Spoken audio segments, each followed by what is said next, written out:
ناظرین کی خدمت میں سلام و آداب. آپ دیکھ رہے ہیں وائس آف لداخ. آج جمعہ ہے نومبر کی 21 اور جمادی الاول کے 29 تاریخ. آج کی تازہ ترین خبروں کو لے کر میں سعید ہاشم رضوی حاضر. ناظرین سے گزارش ہے کہ تازہ ترین خبروں اور حالات و واقعات سے باخبر رہنے کے لیے ہمارے چینل کو سبسکرائب کریں اور خبریں آخر تک ضرور دیکھیں. آپ دیکھ رہے ہیں آپ کا پسندیدہ news channel voice of Ladakh.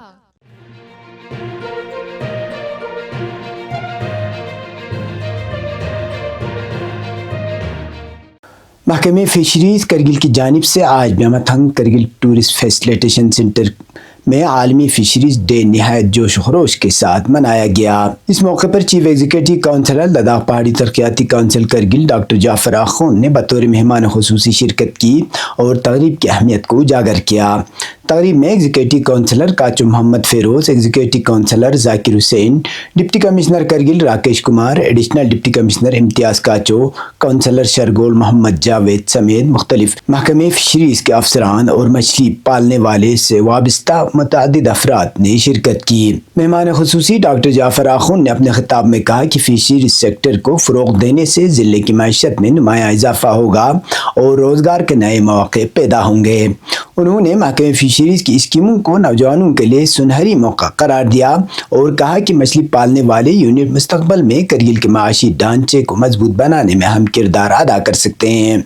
تقریب سے ایگزیکٹو کونسلر کاچو محمد فیروز اور ڈپٹی کمشنر کرگل راکیش کمار نے بھی خطاب کیا. مقررین نے فشریز یونٹوں کی ترقی، مقامی نوجوانوں کی شمولیت اور جدید تربیت کی ضرورت پر زور دیا.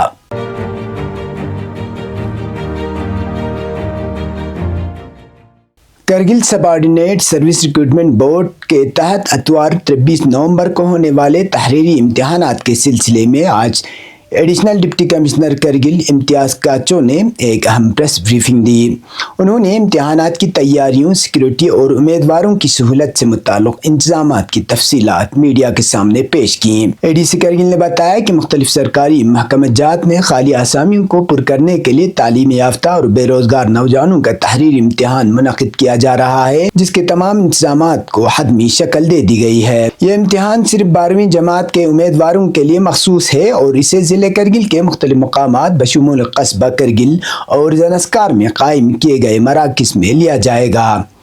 انہوں نے بتایا کہ شفاف اور منصفانہ امتحانات کو یقینی بنانے کے لیے ضلع بھر میں 25 سے زائد امتحانی مراکز قائم کیے گئے ہیں، جبکہ کل 15,000 امیدوار اس امتحان میں شرکت کریں گے. امتحانی عمل کو بہتر اور شفاف بنانے کے لیے ہر امتحانی مرکز میں CCTV کیمرے نصب کیے گئے ہیں. امتحانی مراکز کے باہر لداخ پولیس تعینات ہوگی. امیدواروں کی سہولت کے لیے ٹرانسپورٹ یونٹ کو گاڑیاں مہیا رکھنے کی ہدایت دی گئی ہے. اے ڈی سی کرگل نے تمام امیدواروں سے اپیل کی ہے کہ وہ امتحانات کے دوران نظم و ضبط برقرار رکھیں، گھبرائیں نہیں، وقت کی پابندی کریں اور بروقت امتحانی مرکز پر پہنچ جائیں. انہوں نے یقین دہانی کرائی کہ ضلع انتظامیہ امتحانات کو مکمل شفافیت اور منصفانہ طریقے سے منعقد کرنے کے لیے پرعزم ہے. مزید برآں اے ڈی سی کرگل نے اعلان کیا کہ 10ویں جماعت لیول کا تحریری امتحان 30 نومبر 2025 بروز اتوار منعقد کیا جائے گا.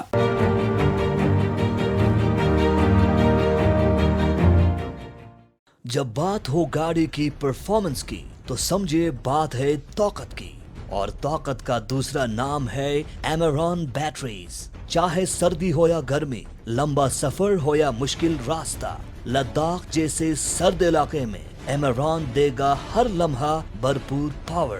اتنا ہی نہیں بلکہ آپ اپنے پرانے بیٹریز کو بھی نئے بیٹریز سے تبدیل کر سکتے ہیں. ایمران بیٹریز اب دستیاب ہے آپ کے اپنے شہر میں. Imran showroom opposite Islamia school complex, petrol pump, Kurbathang, Kargil. Imran last long, really long.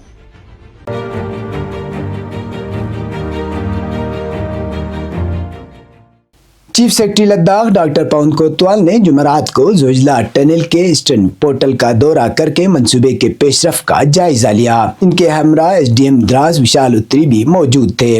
معائنے کے دوران انہوں نے NHIDCL اور MEIL کے افسران، انجینئروں اور سائٹ ورکروں سے تفصیلی بات چیت کی۔ افسران نے انہیں بتایا کہ تقریباً 12 کلومیٹر ٹنل مکمل ہو چکا ہے، جبکہ 1200 میٹر پر کام جاری ہے۔ انہیں بتایا گیا کہ اگلے سال اپریل تک ٹنل کا بریک تھرو متوقع ہے۔ انجینئروں نے ٹنل کی وینٹیلیشن، سیفٹی سسٹم اور تکنیکی امور پر بریفنگ دی۔ ساتھ ہی واضح کیا گیا کہ پروجیکٹ کی پیش رفت چٹانی ساخت کے اعتبار سے تیز یا سست ہوتی رہتی ہے۔ ٹنل کی تکمیل کا ہدف فروری 2028 مقرر کیا گیا ہے۔ انجینئروں نے بتایا کہ روزانہ 2.5 سے 3 میٹر تک کھدائی ممکن ہوتی ہے، جبکہ استحکام اور اسٹیچنگ کے عمل میں اضافی وقت لگتا ہے۔ مزید کہا گیا کہ اگر ٹنل اپریل تک بریک تھرو حاصل کر لے تو ہنگامی طبی صورتحال میں بڑی آسانی پیدا ہوگی۔ چیف سیکرٹری نے ورکرز کی محنت کو سراہا اور کہا کہ زوجلا ٹنل لداخ کے لوگوں کے لیے انتہائی اہم اور چیلنجنگ منصوبہ ہے، اس لیے کام کو ممکنہ حد تک تیز کیا جائے۔ انہوں نے ایسٹرن اور ویسٹرن پورٹل کے صف بندی اور جدید سروے سسٹمز کا بھی معائنہ کیا اور انجینئروں کی کوششوں کو سراہا۔ آخر میں ڈاکٹر پون کوتوال نے اس قومی اہمیت کے منصوبے پر کام کرنے والے تمام انجینئروں اور ورکرز کی کوششوں کو قابل تعریف قرار دیا۔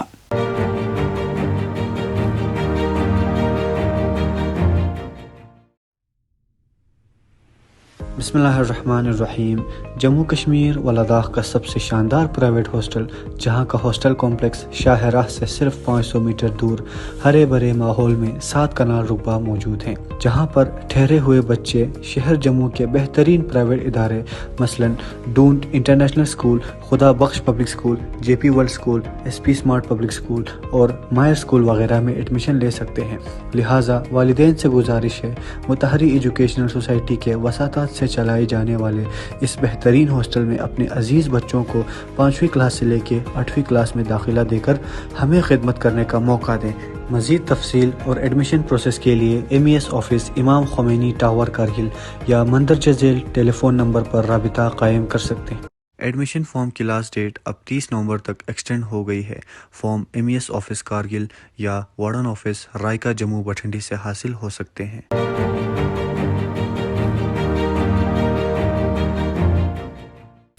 ڈپٹی کمشنر کرگل راکیش کمار نے لداخ کے انڈر 17 لڑکوں اور لڑکیوں کی تائیکانڈو ٹیموں کو 69ویں SGFI تائیکانڈو چیمپئن شپ 2025 میں شرکت کے لیے روانہ کیا۔ یہ مقابلے 25 نومبر سے اروناچل پردیش کے نہر لگن میں واقع سپورٹس انڈور اسٹیڈیم میں منعقد ہوں گے۔ تقریب کے دوران DC نے نوجوان کھلاڑیوں کو نیک خواہشات پیش کی اور حوصلہ افزائی کے طور پر روایتی خطق پیش کیے۔ اس موقع پر ADC کرگل امتیاز کاچو، DYSSO کرگل عابد علی اور محکمہ یوتھ سپورٹس کے افسران بھی موجود تھے۔ DC نے کھلاڑیوں کی محنت اور لگن کو سراہتے ہوئے انہیں ضبط، اعتماد اور کھیلوں کی روح کے ساتھ بہتر کارکردگی دکھانے کی تلقین کی۔ ٹیم میں 6 لڑکے اور 1 لڑکی، کوچ اور 1 مینیجر شامل ہیں، جو لداخ کی نمائندگی کرتے ہوئے قومی سطح پر ملک بھر کی ٹیموں سے مقابلہ کریں گے۔ اب پیش ہے قومی اور بین الاقوامی خبریں۔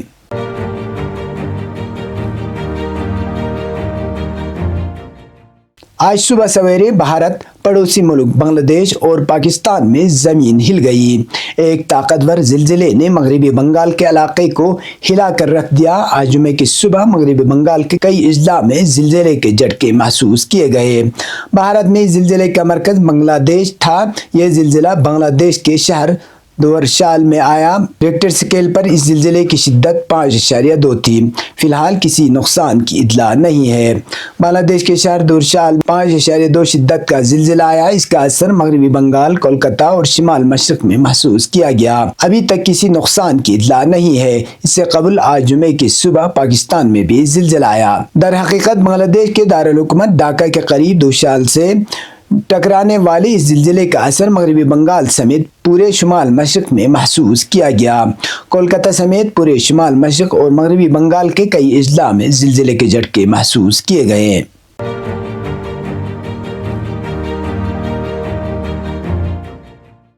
پاکستان کے شہر فیصل آباد کے علاقے ملک پور میں آج گیس کے دھماکے سے فیکٹری اور آس پاس کی عمارتیں گر گئیں۔ کمشنر آفس کی طرف سے جاری کردہ ایک بیان جس کی اطلاع ڈان نے دی، کہا کہ کم از کم 15 افراد ہلاک اور متعدد زخمی ہوئے۔ ریسکیو 1122 کی جانب سے شیئر کی گئی ابتدائی معلومات میں بتایا گیا کہ واقعہ اس وقت پیش آیا جب فیکٹری میں بوائلر پھٹ گیا جس سے عمارت گر گئی۔ تاہم ریسکیو سروس نے بعد میں اپنے تخمینے پر نظر ثانی کی اور دھماکے کی وجہ گیس کے اخراج کو قرار دیا۔ ڈان کے مطابق فیصل آباد کے کمشنر راجہ جہانگیر انور کے دفتر کے ایک بیان نے بھی اس بات کی تصدیق کی ہے۔ یہ تب تک کی خبریں، اسی کے ساتھ مجھے اور میرے ساتھیوں کو دیجیے اجازت۔ اللہ حافظ۔